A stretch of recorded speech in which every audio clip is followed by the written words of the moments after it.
to the Manage Self, Lead Others podcast with Nina Sunday. My guest today is Sarah Derry. She's Head of Talent and Culture Australia for Accor Hotels. And I read the most amazing article in Human Resources magazine about how excited she is about the future. So that piqued my curiosity. So I've invited Sarah today. Welcome, Sarah. Thanks, Nina. Great to be here. And I believe that you were, prior to Accor Hotels, you were involved with People Reaching Potential. Can you tell us a little bit about that organisation? Absolutely. Well, actually, People Reaching Potential, which we called PRP, was actually a business I started. So really wonderful opportunity for me to set up a business some sort of 13 years ago.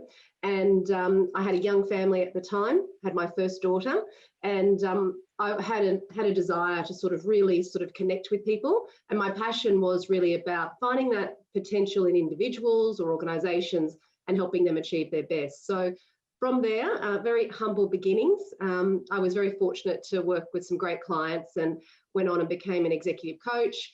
And did a lot of what we call transformation work around culture, and obviously working with leaders. And that was just an incredible experience over those sort of 10 years that I ran the business. Accor was actually one of my clients, a very good client. And so the opportunity, and so I knew the business in a way. I knew it through the people, and I had a strong sense of the culture, but I also felt that it was a place that I could make a difference. With kind of helping it maybe move to the next level, and it came to culture and development and leadership. So it was too good an opportunity not to step into that role when it came up. It sounds like you're the perfect person to step in into a role called Talent and Culture. Can you tell us about that article that had the headline, Excited About the Future? Absolutely. Look, I got a lot of, really great feedback about that article from the point of view of there was a level of sort of optimism in it. And I think that what's really important to be measured with that at the moment. I mean, our industry, hospitality, travel and tourism, we've been deeply impacted by the pandemic. That is absolutely true. And when I look at the year that we've all had, so many of our people, have been impacted by hours and, financially, and their friends and family. So when I look at it, there was a moment in time, I remember it quite clearly, where our CEO, Simon McGrath, said to me, Sarah, this is going to be the hardest day. It's going to be the day where the least number of people are going to be employed by us. And every day after that, we'll be bringing more people back because the business will return. It'll return slowly. And I remember that day, it was a Friday. I remember the conversation, and it was true. After that, every decision we made beyond that was that the business was just coming back a little bit more. So you could bring a few more people on. You could extend people's hours. And there was other wonderful things that happened, Nina. We were given globally a Heartist fund, which was just incredible. A gift from the shareholders in terms of the dividend was given to team members for grants for people who were in financial hardship and impacted by COVID. So, I mean, that's been an absolute gift to our people and to us, and to be able to do those grants has really sort of sustained me. And I do see there's green shoots coming, and that's where, and I think that's where that little bit of optimism comes from. We are actually looking at recovery now. Perhaps we're feeling a little bit more optimistic than we were. You mentioned Heartist. So tell us about the Heartist culture. Heartist is, it's our foundation piece. It really covers everything.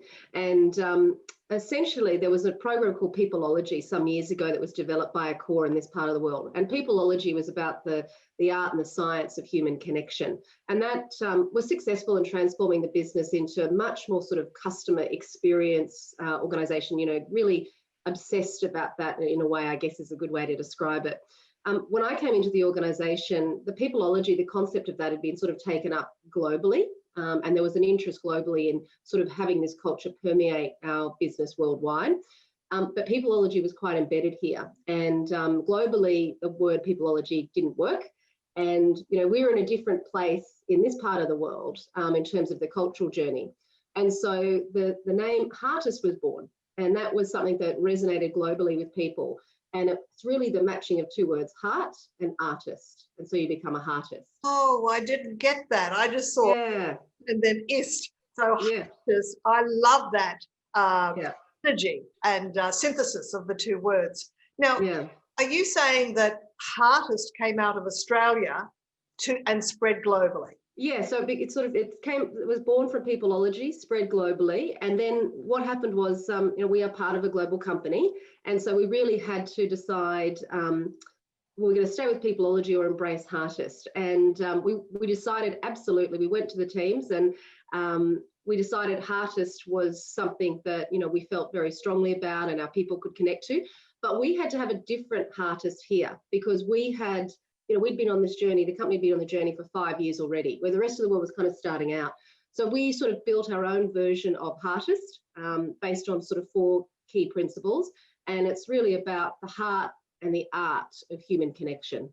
So it's fundamental a piece around, people being able to be who they are at work.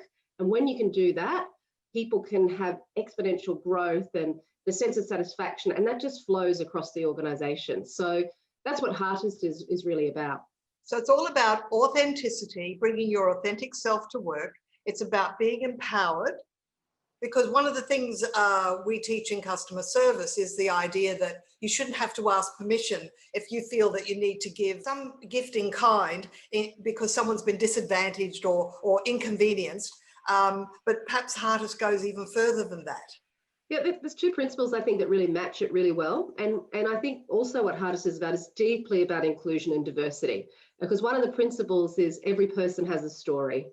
And it's really this notion that no matter who you are, what your role is, where you are in life, your story is as valuable as somebody else's story.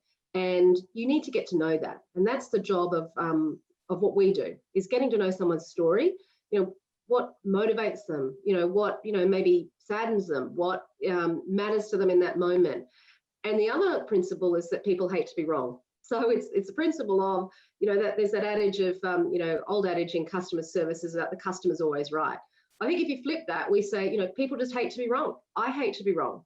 You probably hate to be wrong, Nina. But at the end of the day, we know that we've got to accept it. And then how do you sort of come together and give someone an amazing experience, even when they feel that they have been wronged in some way? Absolutely. In fact, it's about saving face, and some cultures put great store in saving face, but we all want to save face, so we don't want to be shown to be wrong. In fact, it's one of the skills in customer service is how to say no without using the no word. Now, when you say knowing people's story, you're not talking just about customers or guests at the hotels, are you? You're talking about knowing managers knowing the story of the people their team members. Is that right?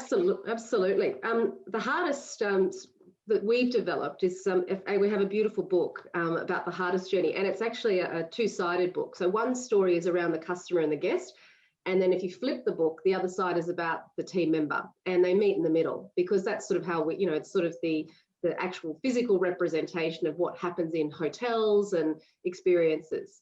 And it's so important, and everyone should, it's taking a moment to ask someone that question, to learn a little bit more about somebody else. That's what it means to be a Heartist. Sometimes it's the small things. It's not always the big gestures that really matter. One of the good behaviours of the manager is the ability to have one-on-ones with the people in their teams, their supporters. So have you got a policy on how often a manager should be having a one-on-one as opposed to a team meeting, group meeting? Yeah. Well, most people who are listening to this who know me will know that I'm not a great one for policies and rules, Nina, because I think that you've got to set good principles, philosophy, some guidelines for people. And I think if you get the culture right, people will just innately do those things. So no, we don't have a policy around that. But what we do ask is that you know your people and you have time for your people. And the other wonderful thing about, I remember when I started in the organization, when you have your own businesses, Nina, it's go, go, go, when, time, you're focused on that dearly because it, getting to the next appointment or meeting another client. And so sometimes you can be quite rushed in the way that you operate. And when I started in this business, I would walk into a meeting and I'd be like, right, great, let's go run through the agenda. Okay, what are we here to meet about? And then I'd sort of go on to the next thing. And I pretty soon worked out that that's not the culture of the organization. It was, great, Sarah, but how was your weekend?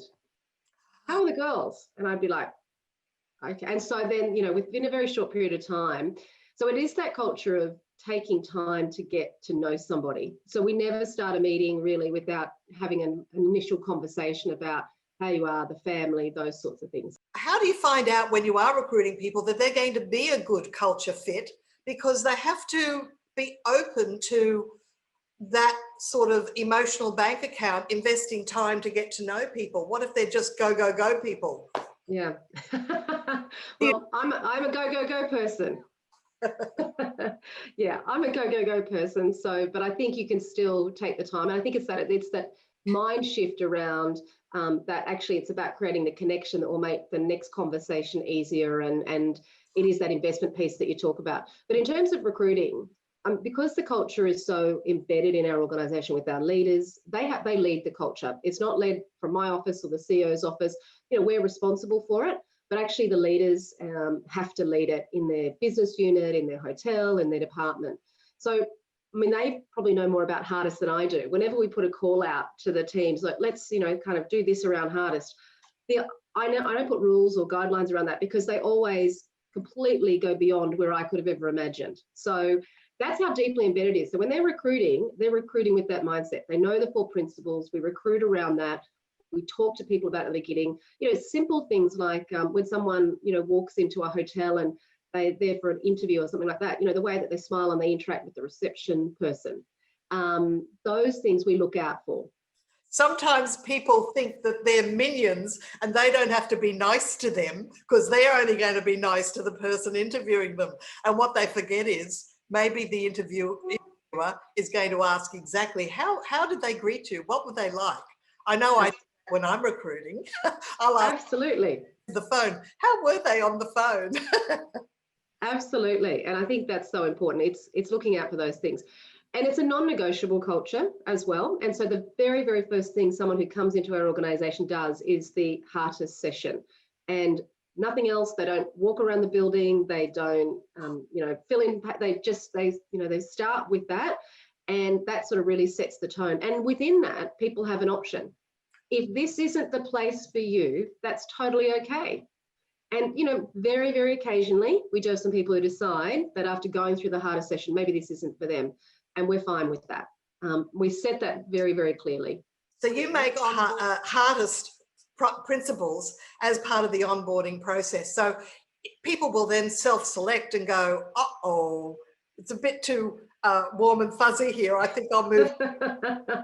Absolutely. And the wonderful thing about Heartist that I think, you know, even like go people, as we referred to, I referred to myself earlier, it's actually deeply based on science. So the piece around Heartist is that it is about beautiful warmth and caring, but it is deeply based on science. There's peer-reviewed articles that make up part of our Heartist book. You know, we use a lot of, you know, data and facts to support what we're talking about. So we have experts who are part of the Heartist story as well. So it is the sort of thing that some people can be a little skeptical about when they hear about heart and artists coming together. But when you dig into the depth behind it, it's very hard to argue with the science behind why this matters and the difference it can create.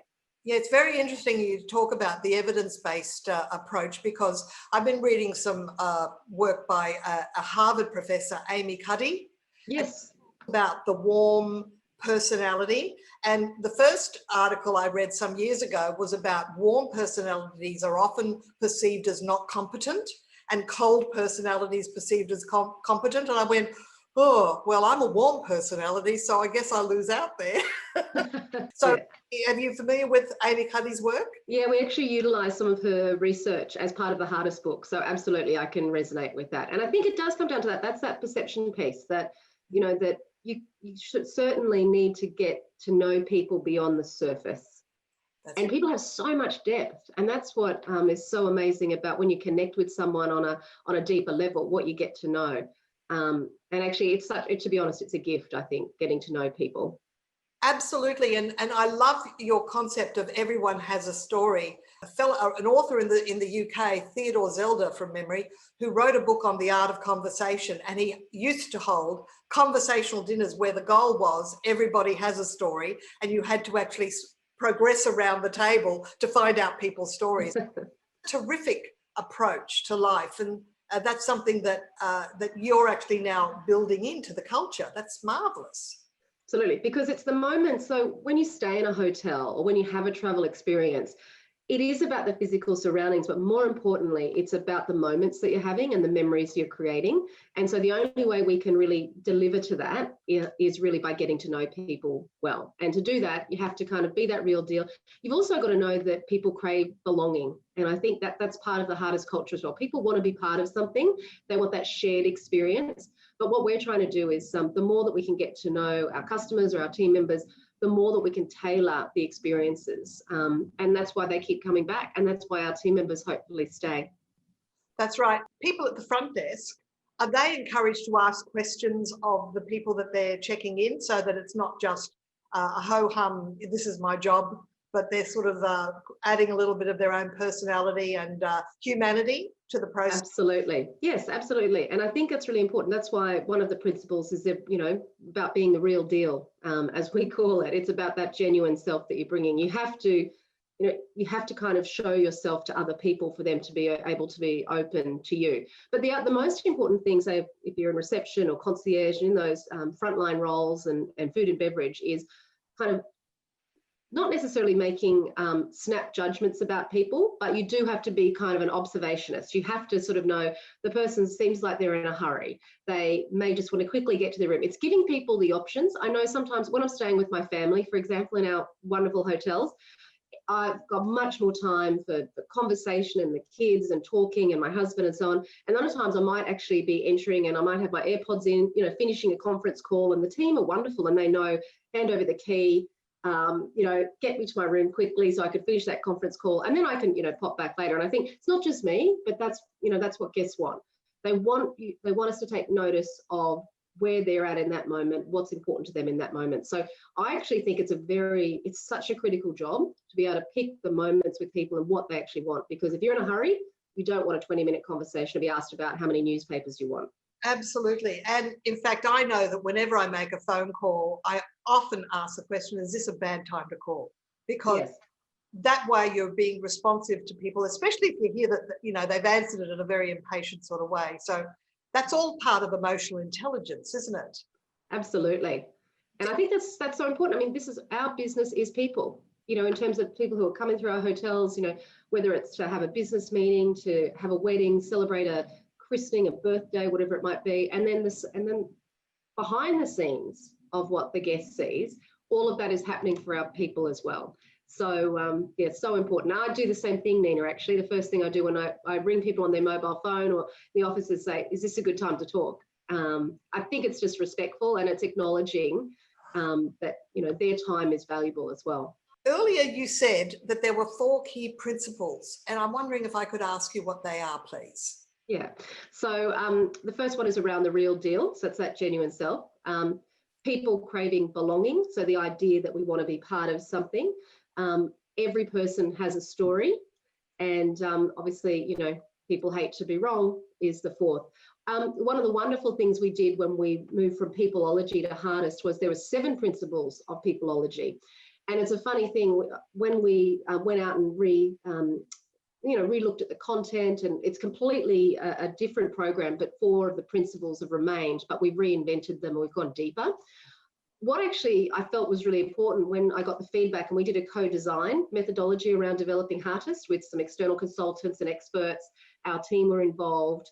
Our CEO would even come down, each page of the book I would show him, he'd write his comments on and that. So it was really a wonderful process pulling it together, and it involved so many parts of our business. But what's really powerful about it is the simplicity. We were able to get to these 4, but what's really important was these 4 principles, but we had to go deeper into them. And that's what I believe is really the strength of Heartist now, is we've really determined the 4 key things that are central to our culture, and we've gone incredibly deep on that. And so we're able to go into, the evidence and the science and the why so much more. Plus, I think peopleology was more focused, it wasn't as focused on the team. It was assumed that it would kind of naturally flow to the team, but I think we had to make that more overt. And we really had to say very clearly to our team members, there's 2 parts to this story of equal importance. So there's the guest and community and the partners, and then there's you. We're coming to the end of our time together, Sarah, but are there any behaviours you've observed that are no-nos? Managers have demonstrated that you've coached them to actually change their ways. What are some poor behaviours that you think people should shift or change? Yeah, absolutely. I mean, I think the one that I think about first and foremost, it probably relates to people craving belonging and being the real deal. And that is really when you make snap judgments about people and when you're not inclusive. So, there's that unconscious bias, I suppose, is what I'm talking about. I'm really passionate about that. And it can happen in recruitment. It can happen when people are being promoted.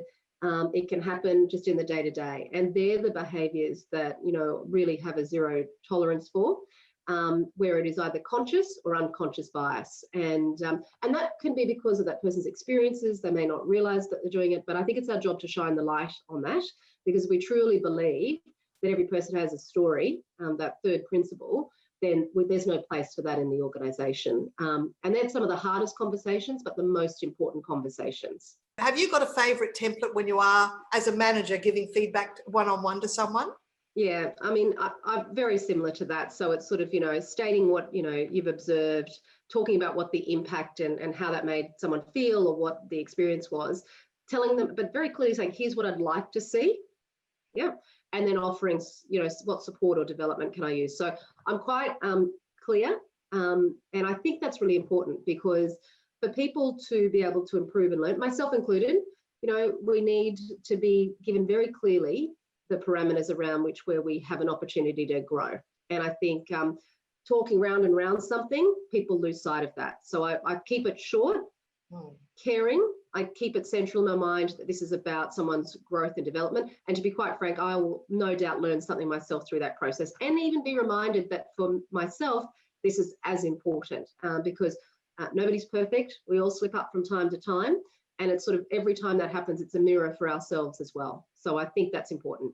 Absolutely. And of course, the behaviour a manager accepts is the behaviour they condone. So you'd encourage your managers to always give feedback fast, close to the behaviour, not wait for it to sort of add up, so that you have this one big meeting every quarter that you list all the transgressions. Yeah, I think what you've done is a disservice to the team member there if you haven't given the feedback close to when it's happened, because usually the person's unaware or they haven't understood the impact that might have.